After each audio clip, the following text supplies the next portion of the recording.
Hey, it's Katie Moran. Here's your heartfelt lift. I'm here today with Annie Joy.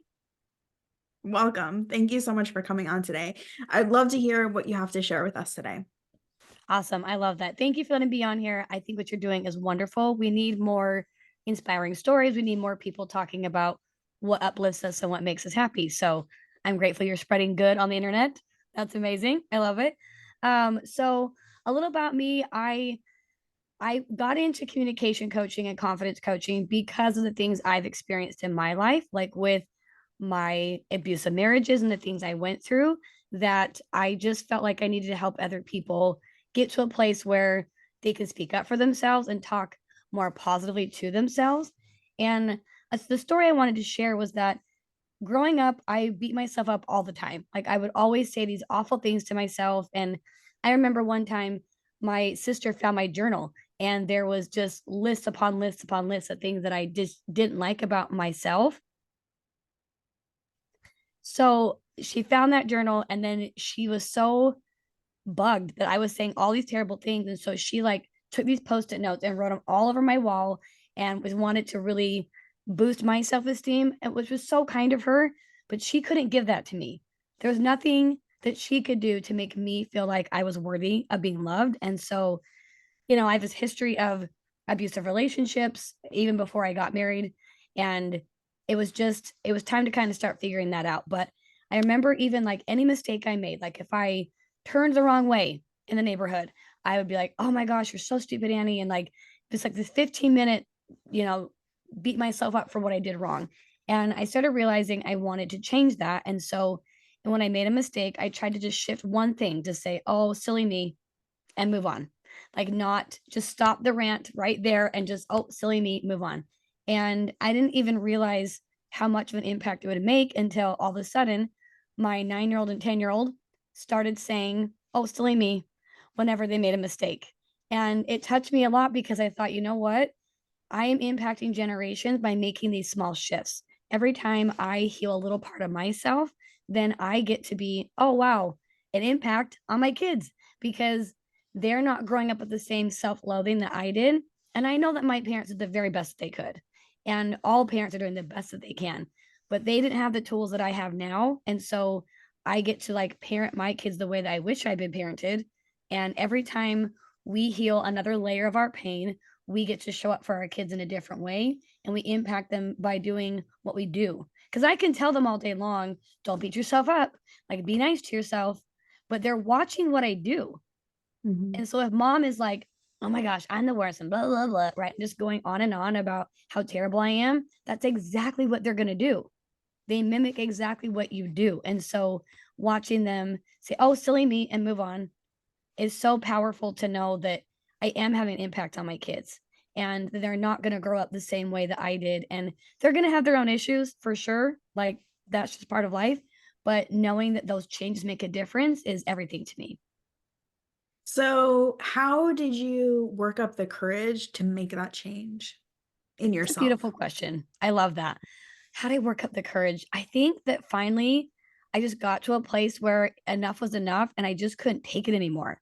Like I got to a place of, and people talk about rock bottom, but it's like, but really it's like, it just, when it gets so ugly, you're like, I don't want any more ugly.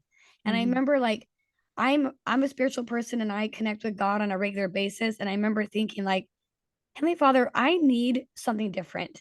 I want to feel your love. I want to feel like valuable, but there is a disconnect here, and I don't know how to fix that.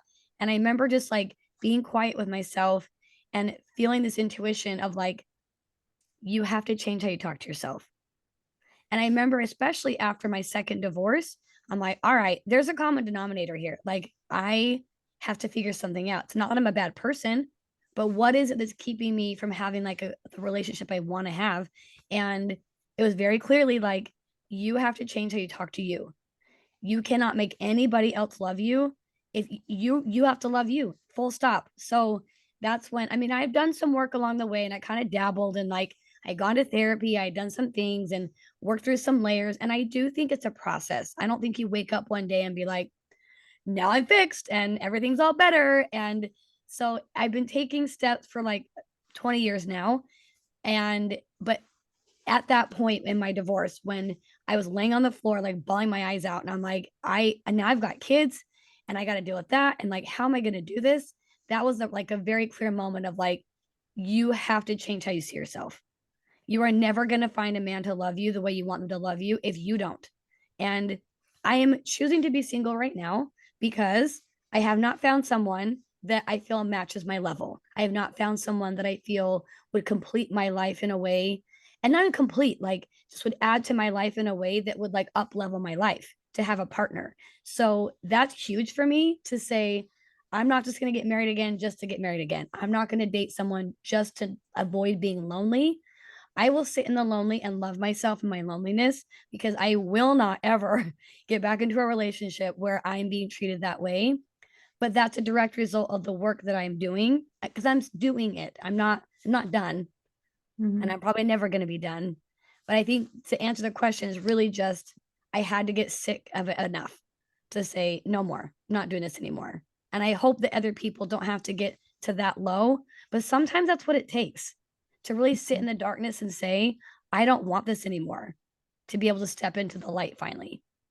Yeah, it sounds like faith and a deeper purpose definitely played a role in that idea of surrendering, and that sometimes it takes us to go to a certain low or a low in our own minds and hearts where we say we're finally ready to surrender, and whether that be to a greater purpose or to our mission or whatever feels right for us. I think that's so powerful that you share that. And I just want to again reiterate the idea that when we change ourselves for the better, that it has a direct impact on the people that we love. And sometimes the best way we can love other people is by loving ourselves first. That is well said. That is 100% true. Like, and we hear that all the time, right? It's like cliche at this point. Can't love other people until you love yourself. And it feels contradictory in some ways, like but at the same time, like until you start experiencing it, then you're really going to get it because you're like, oh, but I love everyone. I love them so much because you haven't yet experienced what it's like to love them deeper because that's all you know right now. And that's okay. We all have things we don't know, right? Like we're kind of in the dark about it.